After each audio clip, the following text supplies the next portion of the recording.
Hello students, you are most welcome to Chemistry My Dream, and today once again I am here with some NCERT question answer of haloalkanes and haloarenes. Last time जो हमने कुछ NCERT question किया था उसका कुछ part अभी भी लिखा हुआ है। ये भी एक इम्पॉर्टेंट क्वेश्चन हुआ करता है जो मिसिंग लिंक टाइप का है। इसमें क्या होता है कि जहाँ जहाँ ये लिखा हुआ है ABCDE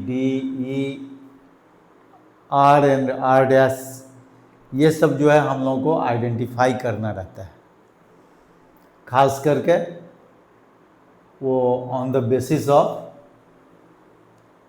केमिकल रिएक्शन। और केमिकल रिएक्शन का मतलब प्रिपरेशन और प्रॉपर्टीज से मिलता जुलता है। और प्रिपरेशन और प्रॉपर्टीज किसके लिए? हैलोएल्केन्स एंड हैलोएरिन्स के लिए। तो ये भी अपने आप में एक टाइप होता है, ठीक है। तो हमने जो 10 और 11 टाइप का जो क्वेश्चन के बारे में बताया था, pattern of questions for organic chemistry particularly, तो उसमें 4-5 टाइप तो हो गए। जैसे IUPAC नेम हम लोगों ने किया, नेम से स्ट्रक्चर बनाया वो हम लोगों ने किया। इसके बाद ये जो मिसिंग लिंक टाइप का है वो हम लोगों ने किया। मैकेनिज़्म किया, बहुत इम्पॉर्टेंट मैकेनिज़्म हम लोग, इसमें 3-4 मैकेनिज़्म ऐसे थे जिसको हम लोगों ने किया। और भी मैकेनिज़्म है, वो भी मैकेनिज़्म किया जा सकता है, आप कुछ प्रैक्टिस करते रहेंगे। अभी जो हम कुछ और NCERT क्वेश्चन करने वाले हैं वो भी डिफरेंट पैटर्न का। उसमें क्या है, जैसे कन्वर्जन। अब ये जो कन्वर्जन की बात है वो मैं लिखता हूँ। देखिए, एक पैटर्न है आपका कन्वर्जेंस।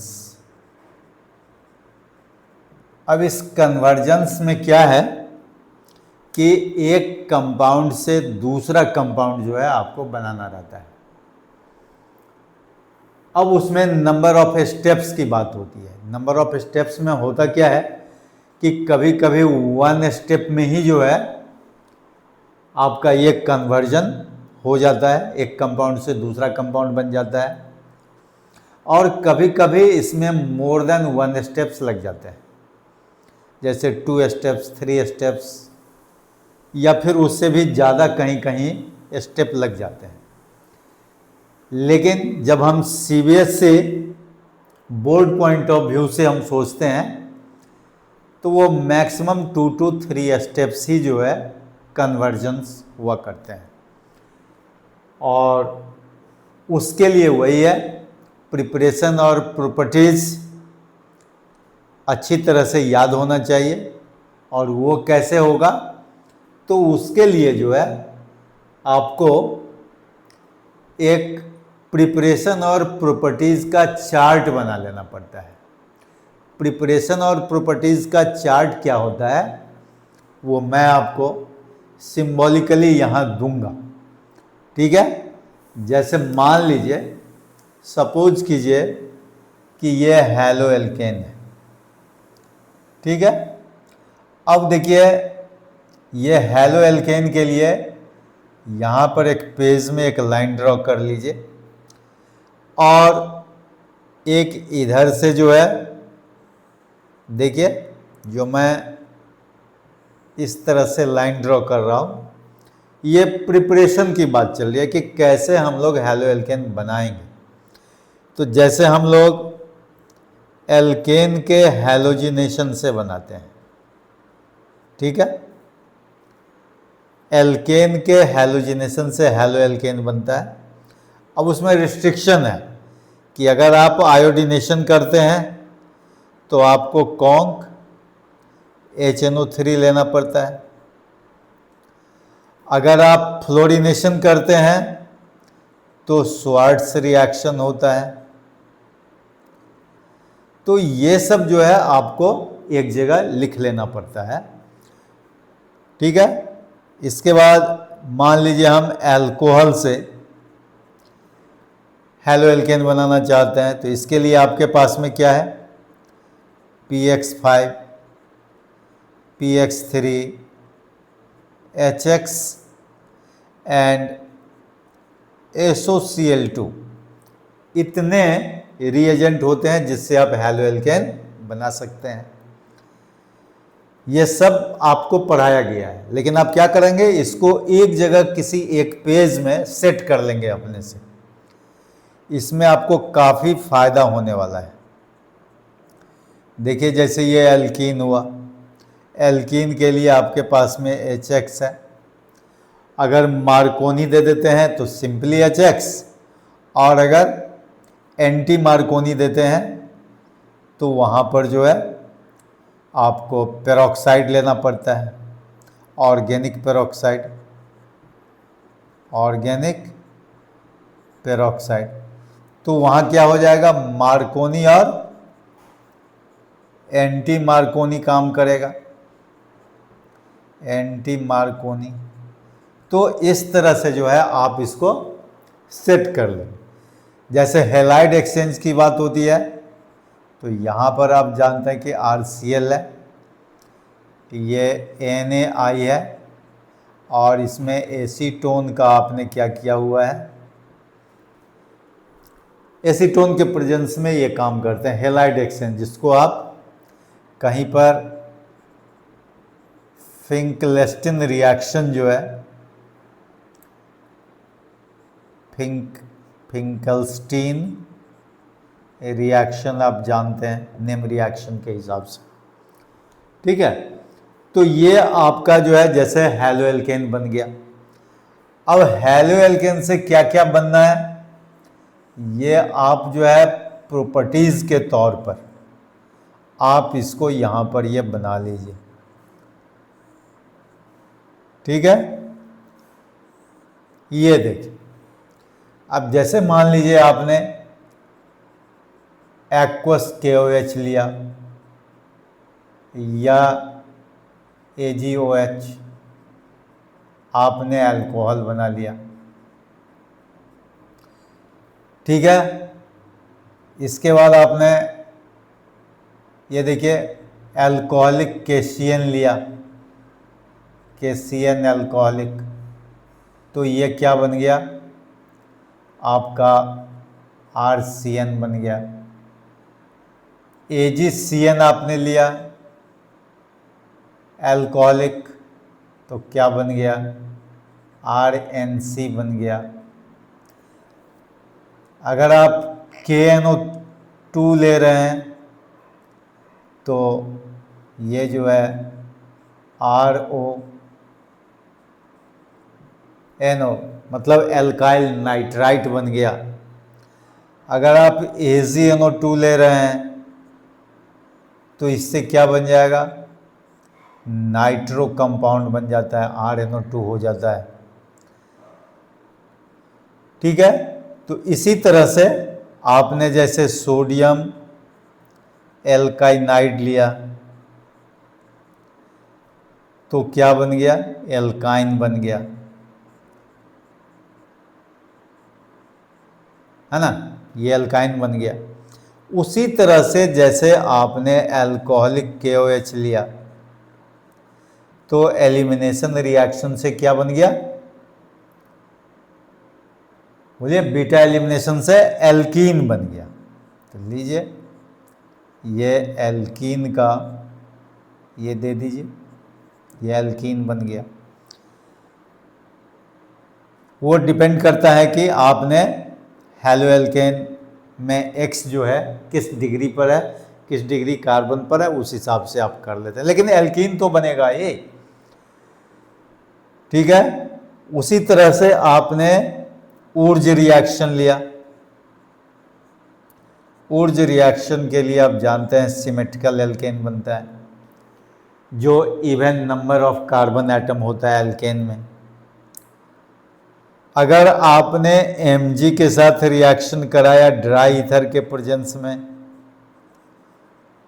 तो आप जानते हैं कि ग्रिग्नार्ड रिएजेंट बन जाता है।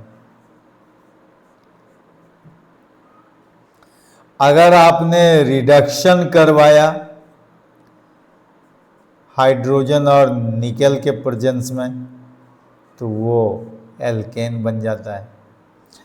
तो आपके पास में ये क्या हो जाता है, प्रॉपर्टीज का कंपाउंड होता है।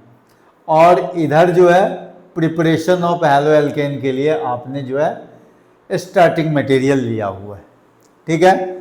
तो ये क्या है, आपका एल्केन है, ये अल्कोहल है, ये एल्कीन है, और ये एक जो है हैलो एल्केन से दूसरा हैलो एल्केन आप बनाते हैं।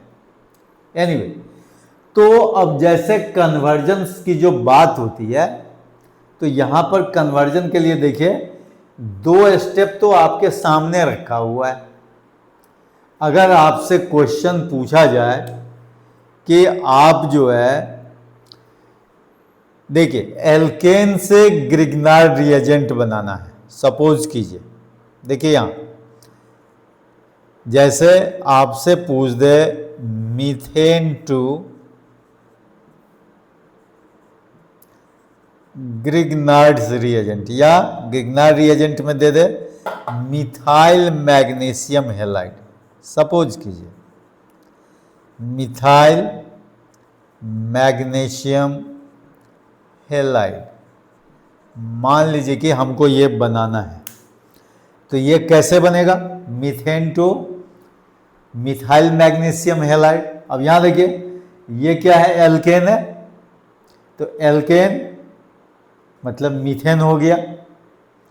अब इससे पहले हम लोग क्या बना लेंगे, हैलो मीथेन बना लेंगे।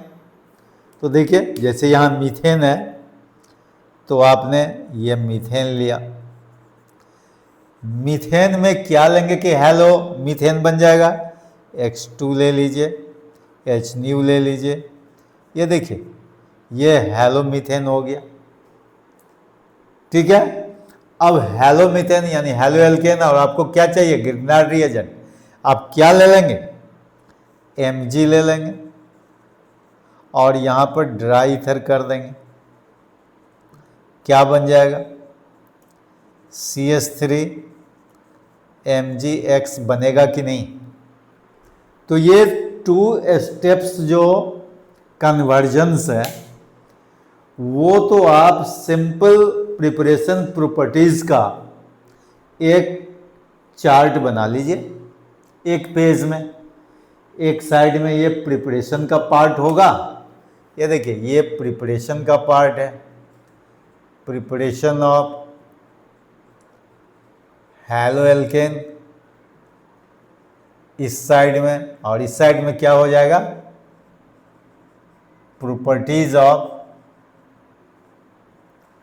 हैलो एल्केन हो जाएगा। तो जो प्रिपरेशन प्रॉपर्टीज का 3, 4, 5 पेज होता है, उसको आप क्या करें कि सिंपली एक पेज में समअप कर लें, इन शॉर्ट लिख लें, ये चार्ट बना लें, और ये बनाने के बाद ये जो कन्वर्जन्स का जो प्रॉब्लम है, ये 2 स्टेप्स कन्वर्जन तो ऑटोमेटिकली हो जाएगा, बहुत ही आसानी से हो जाएगा। और CBSE बोर्ड में 2 स्टेप से ज़्यादा पूछने की संभावना कम होती है, और कभी कभी तो 1 स्टेप कन्वर्सन ही होता है। तो 1 स्टेप कन्वर्सन तो आपका आइदर प्रिपरेशन या फिर प्रॉपर्टीज में ही मिल जाएगा 1 स्टेप में। तो देखिए यहां पर जैसे methane to methane magnesium halide हमको चाहिए, तो देखिए यहां मीथेन से हैलो मीथेन लेने के लिए क्या चाहिए आपको, X2 in the presence of light, ये देखिए हैलो मीथेन बन गया। मैग्नीशियम ले लिए, ये वाला पोर्शन देखिए ड्राई ईथर के प्रेजेंस में मिथाइल मैग्नीशियम हैलाइड बन गया। अब अगर उसी तरह से आपसे कोई अल्कोहल से कोई भी अल्कोहल ले ले, जैसे मान लीजिए आपसे पूछ दे इथेनॉल, देखिए यहां जैसे रहेगा इथेनॉल टू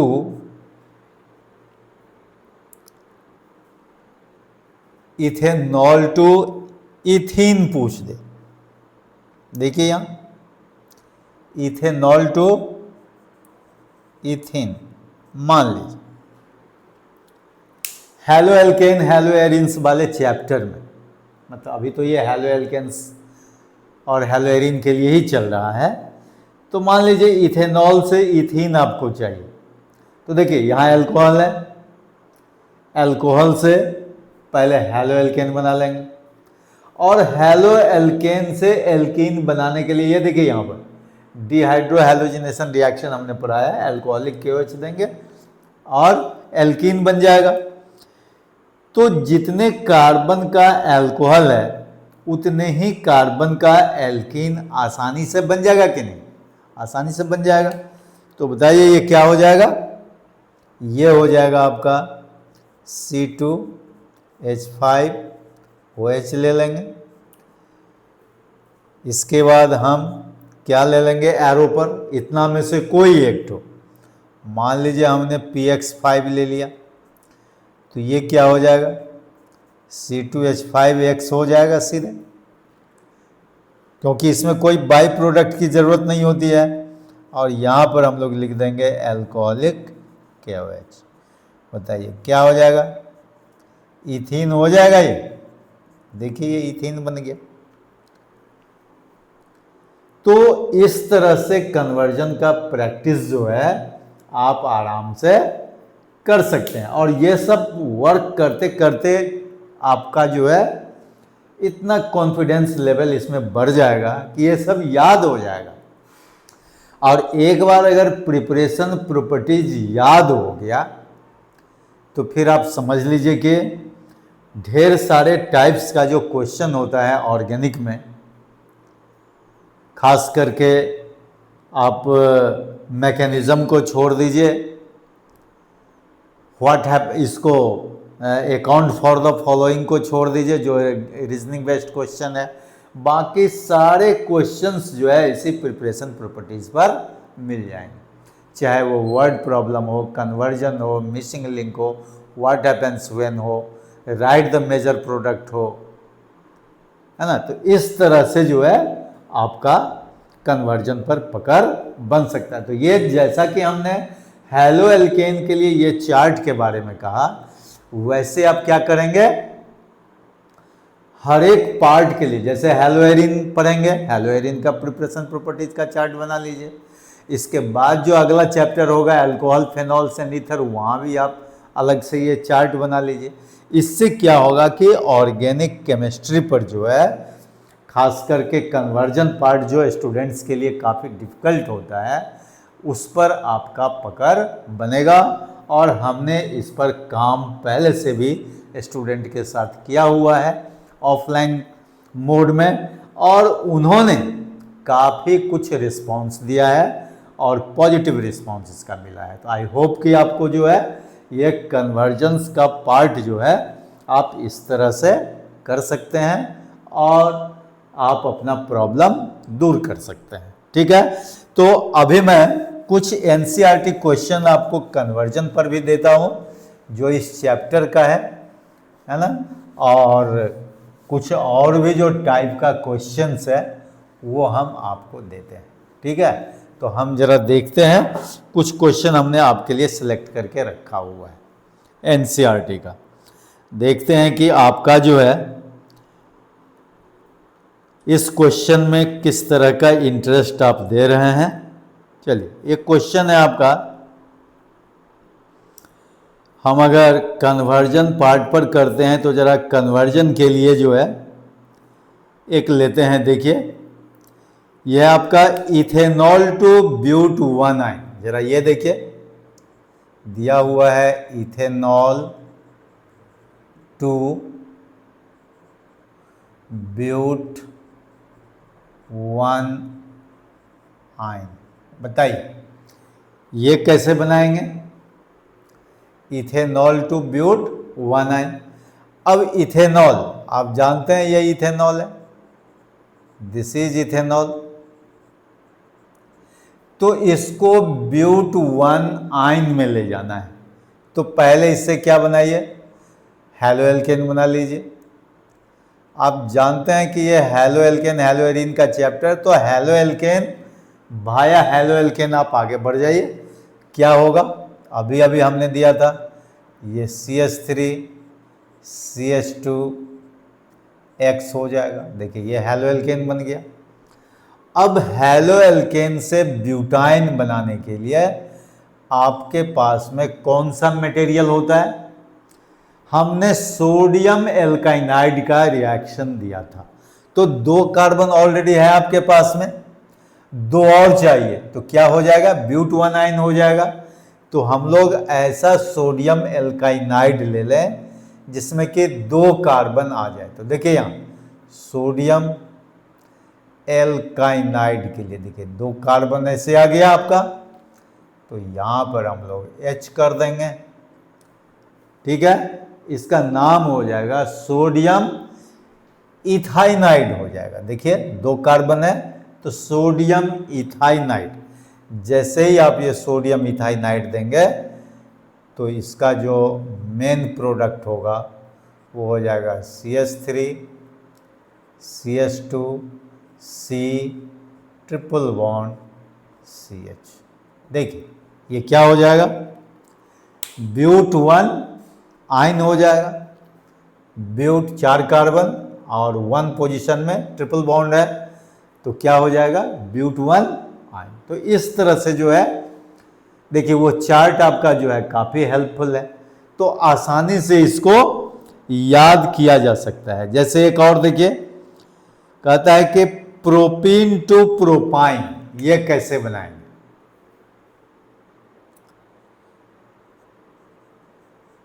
प्रोपीन टू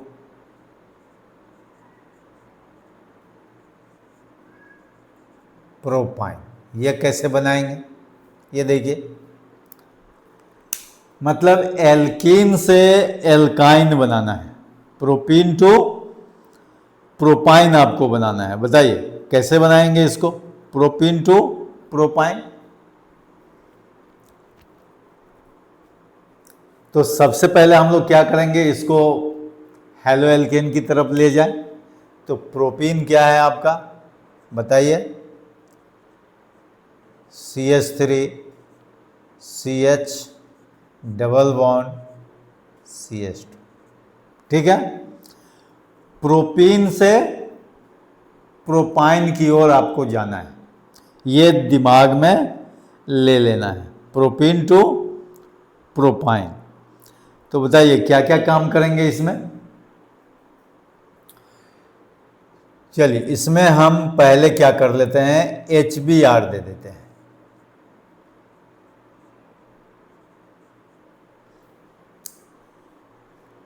ठीक, तो HBr से हम लोग जो है किस पोजीशन पर ये ले लें? अगर फर्स्ट पोजीशन पर ले लें मान लीजिए, तो ये क्या हो जाएगा, आप एंटी मार्कोनी लगा दीजिए। तो यहाँ पर दे दीजिए ऑर्गेनिक पेरोक्साइड। ठीक है, तो ये क्या हो जाएगा बताइए, CH3 CH2 CH2, ये X हो गया। होगा, ये हो जाएगा 1 हैलो प्रोपेन हो जाएगा। ये हो जाएगा एंटी मार्कोनी कॉप्सरूल। ये जो है आपका क्या है, एंटी मार्कोनी। ऐसे एग्जाम में ये लिखने की ज़रूरत नहीं है, एग्जाम में केवल HBr और ऑर्गेनिक पेरोक्साइड दे दीजिए, इसी से आपका ये बन जाएगा। अब बताइए इससे प्रोपाइन बनाने का क्या तरीका है,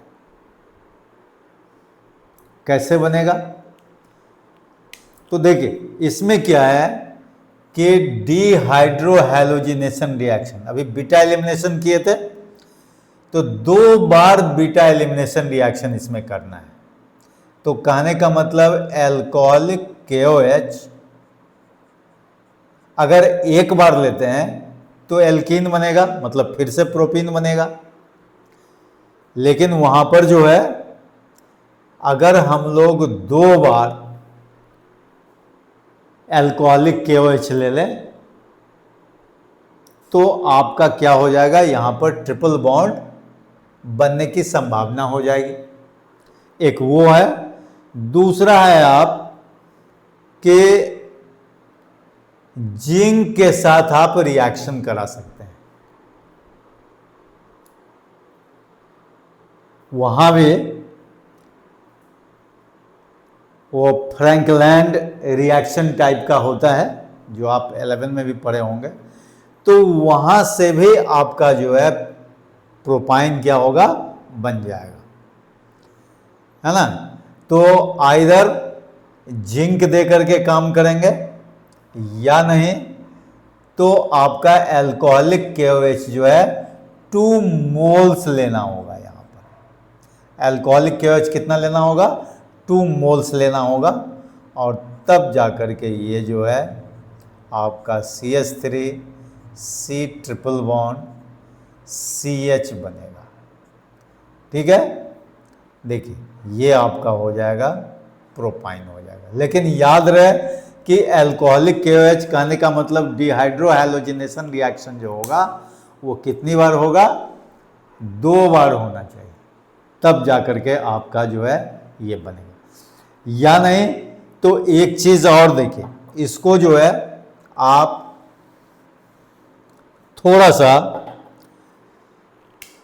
ये जो है उतना आपका जो है अगर आप चाहें तो इसको आप ये दे दीजिए, देखिए यहाँ Br2 दे दीजिए और CCl4 दे दीजिए।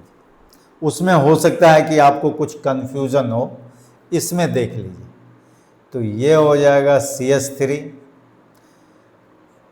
CH, ये Br हो जाएगा और ये हो जाएगा CH2 Br हो जाएगा। क्योंकि वहां तो एक हैलो ग्रुप था तो एक ही बार में एल्कीन बनेगा, तो एल्कीन से एल्काइन बनाने में आपको डिफिकल्टी है, डायरेक्ट बनेगा नहीं। एल्काइन से एल्कीन बन जाएगा लेकिन एल्कीन से एल्काइन डायरेक्ट नहीं बनेगा, क्योंकि आप जानते हैं कि एल्काइन के हाइड्रोजिनेशन से एल्कीन बन जाएगा, लेकिन एल्कीन से डायरेक्ट एल्काइन नहीं बनेगा, इनडायरेक्ट बनेगा। तो देखिए इसके लिए हम लोग क्या करते हैं, पहले ब्रोमिनेशन कर देते हैं, और अब जो आप कीजिएगा अल्कोहलिक KOH वाला जो मैंने बताया अभी, ये 2 बार कर देंगे, 2 टाइम्स अल्कोहलिक KOH। क्योंकि वो जो मेथड मैं लिख रहा था वो मेथड आपका जो है बहुत क्रिटिकल था, वो सही नहीं था। इस मेथड में आप काम कर लेंगे तो यहाँ पर डायरेक्ट लिख सकते हैं CH3 C triple bond CH। ये डिहाइड्रोहैलोजिनेशन रिएक्शन जो है आपका होगा बीटा एलिमिनेशन फिर से, और इसमें आपको ये बन जाएगा, है ना। क्या बनेगा, ये प्रोपाइन बन जाएगा। इसको आप लिख सकते हैं प्रोपाइन। ठीक है, तो this is much better process than that. वो आपका क्रिटिकल था, वो इतना आसानी से नहीं बनता। उसमें जो है जो स्टेप हम लोग ले रहे थे वो स्टेप बड़ा हो जाता है, एक बार में नहीं बनता। क्योंकि एल्कीन से एल्काइन बनाना इतना आसान नहीं है कि एक स्टेप में बने। हाँ, मेनी स्टेप्स में बन जाएगा। जैसे अभी हमने एल्कीन से एल्काइन ही बनाया, लेकिन देखिए किसके थ्रू बनाया, पहले हमने इसको क्या किया, ब्रोमिनेशन कर दिया CCl4 के प्रेजेंस में, जो ब्रोमीन वाटर से रिएक्शन किए। यहाँ पर इलेक्ट्रोफिलिक एडिशन रिएक्शन हो गया, जो देखिए दोनों है ना पोजीशन पर जो है Br आ गया। अब आप अल्कोहलिक KOH कर देंगे 2 टाइम्स, तो आपको क्योंकि जान रहे हैं आप कि 1 टाइम करेंगे तो वो क्या होगा, डबल बॉन्ड होगा, तो 2 टाइम्स करेंगे तो क्या हो जाएगा, वो ट्रिपल बॉन्ड जो है डायरेक्ट बनेगा और वो आपका प्रोपाइन हो जाएगा। तो इस तरह से आपका जो है वो कन्वर्जन भी आप कर सकते हैं। तो कन्वर्जन में यही है कि आपका प्रिपरेशन और प्रॉपर्टीज जो होना चाहिए वो काफ़ी माने वेल प्रैक्टिस्ड होना चाहिए, ऐसे आपको याद नहीं होगा।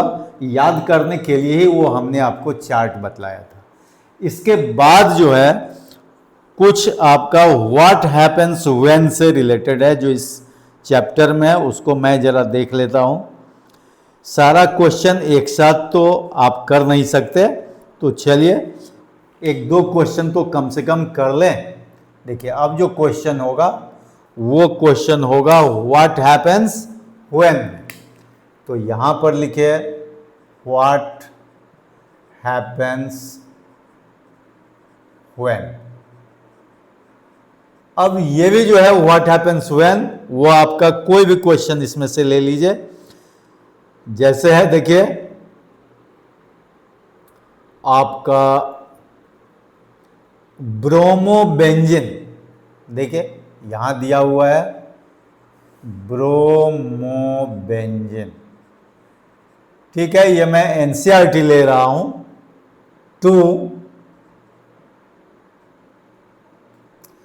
नहीं दिया हुआ है आपका कि what happens when bromobenzene is treated with, bromobenzene is treated with Mg in the presence of dry ether, in the presence of dry ether। इस तरह का जो है आपका क्वेश्चन। तो what happens when bromobenzene is treated with magnesium in the presence of dry ether. इसका मतलब क्या हुआ कि ब्रोमोबेंजीन आपने ले लिया, यहां पर देखिए ये ब्रोमोबेंजीन ले लिए, ठीक है, ये ब्रोमोबेंजीन हो ट्रीटेड विथ मैग्नीशियम, मैग्नीशियम से ट्रीट कर दीजिए in the presence of dry ether. अब आपको फिर क्या देखना है, प्रॉपर्टीज ऑफ हैलोएरिन देखना है।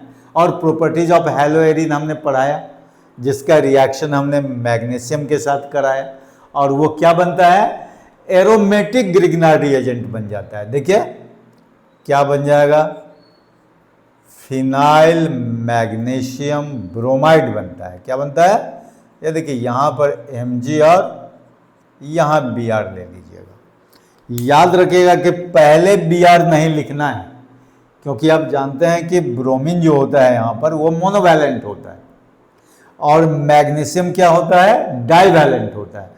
इसीलिए ये दो बॉन्ड से मैग्नीशियम जुड़ा रहेगा, कि यहां पर है एक ब्रोमीन के साथ है।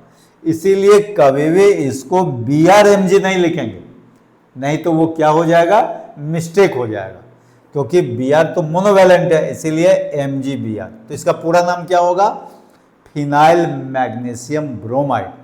तो when bromobenzene is treated with magnesium in the presence of dry ether, what is obtained, phenyl magnesium bromide is obtain. और उसके लिए आपको क्या लिख देना है, रिएक्शन लिख देना है, ठीक है। और मेन प्रोडक्ट का रिएक्शन लिखना है, साइड प्रोडक्ट का कोई रिएक्शन की बात इसमें, साइड प्रोडक्ट तो है नहीं, डायरेक्ट मेन प्रोडक्ट ही होगा, और वो होगा फिनाइल मैग्नीशियम ब्रोमाइड। तो इस तरह से और भी क्वेश्चन है, और वो क्वेश्चन जो है आपका आसान भी क्वेश्चन है। Ethyl chloride is treated with, देखिए दिया हुआ है आपका केसीन, ये तो बहुत सिंपल सा है ना। तो इस टाइप का भी आपसे क्वेश्चन पूछा जा सकता है। थोड़ा और देख लीजिए, कुछ और भी टिपिकल हो जाए। देखिए methyl bromide is treated with sodium, methyl bromide is treated with sodium in the presence of dry ether। यही क्वेश्चन होता है कि what happens when methyl bromide is treated with sodium in the presence of dry ether। ये statement में रहेगा, ये तो मैंने आपको फॉर्मूला लिखा, लेकिन वो स्टेटमेंट में रहेगा। उस स्टेटमेंट से आपको क्या करना है, फॉर्मूला क्रिएट करना है। तो ये किसका मटेरियल है, ऊर्ज रिएक्शन का ये मटेरियल है। आप जानते हैं ये किसका है, ऊर्ज रिएक्शन का। और ऊर्ज रिएक्शन के लिए क्या करना होता है, ये 2 मोल्स लेना होता है। तो 2 मोल्स लेंगे तो क्या बन जाएगा, इथेन बन जाएगा, CH3 बनेगा, सिमेट्रिकल एल्केन बनता है। तो इसको अगर आप चाहें तो देखिए यहाँ बैलेंस कर दीजिए, यहाँ भी 2 कर दीजिए और साइड प्रोडक्ट में 2NaBr हो जाएगा, जिसको लिखना कोई ज़रूरी नहीं है, लेकिन मेन प्रोडक्ट होना चाहिए। ऐसे व्हाट हैपन्स व्हेन में आपका जो भी पॉसिबल प्रोडक्ट है उसको भी आप लिख दीजिए तो ज़्यादा अच्छा रहेगा। तो इस तरह से व्हाट हैपन्स व्हेन भी हम लोग कर लेते हैं, ठीक है। तो और भी टाइप है इसमें, है ना, जैसे distinguish between the pairs of compound भी हो सकता है, अकाउंट फॉर द फॉलोइंग वाला हो सकता है, ठीक है। आपका SN1 और SN2 रिएक्शन पर हो सकता है। जैसे देखिए एक क्वेश्चन है आपका, ये देखिए कहता है कि which one undergoes SN2 reaction faster. देखिए अब जैसे आपके पास में ये CH3Br दिया हुआ है एंड CH3I दिया हुआ है, ठीक है। और आपसे क्वेश्चन पूछता है कि व्हिच अंडरगोज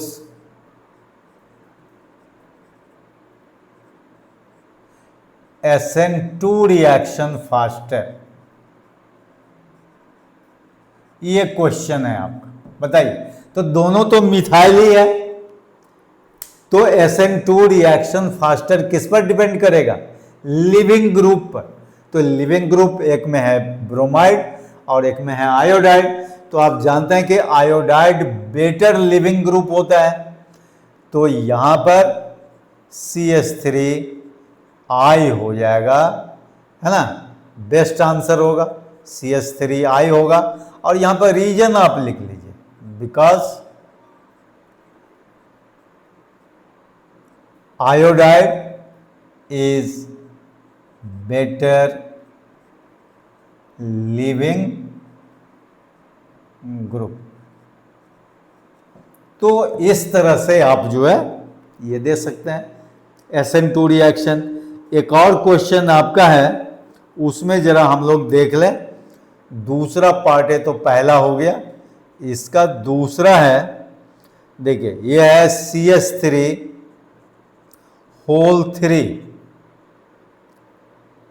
CCl और CH3Cl। अब बताइए इसमें कहता है कि कैसे जो है आपका कौन सा SN2 रिएक्शन जो है किस केस में SN2 रिएक्शन फास्टर होगा। तो आप जानते हैं SN2 के लिए ये क्या हो जाएगा, ये देखिए ये 3 डिग्री आपका हेलोएल्केन हो गया। देखिए ये 3 डिग्री हेलोएल्केन है और ये जो है आपका ये 1 डिग्री है, ठीक है। तो 1 डिग्री हेलोएल्केन क्या होता है, SN2 रिएक्शन फास्टर होता है, जो SN2 मैकेनिज्म में मैंने बताया है। तो ये SN2 रिएक्शन फास्टर होगा, SN2 रिएक्शन इसको फॉलो करेगा और ये फॉलो करेगा SN1 रिएक्शन। तो SN1 के लिए पूछे तो ये हो जाएगा SN1 रिएक्शन फास्टर, और इसके लिए पूछेगा तो क्या हो जाएगा SN2 रिएक्शन फास्टर हो जाएगा, ठीक है। तो ये सब जो है आपको कंपैरेटिव आंसर जो है आपको चाहिए, SN1 के केस में हो या SN2 के केस में हो, जो आपको हमने SN1 और SN2 रिएक्शन डिटेल में बताया था, तो उसके आधार पर आप इसको कर सकते हैं, ठीक है। तो इस तरह से आपके पास में और भी NCERT क्वेश्चन है, जो वर्ड प्रॉब्लम वगैरह भी होगा, वो भी धीरे धीरे हम आपको करवाएंगे। Okay, thank you. तो मुझे याद है कि आप जो है ना, ये सब जो है आप देखते होंगे अच्छी तरह से, और वैसे नहीं, आपको मैंने बोला हुआ है कि रिटन प्रैक्टिस के जरिए ही आप इसको अपने माइंड में सेट कर सकते हैं, नहीं तो फिर ऐसे केवल लेक्चर देखने से संभव नहीं है। Okay, thank you once more.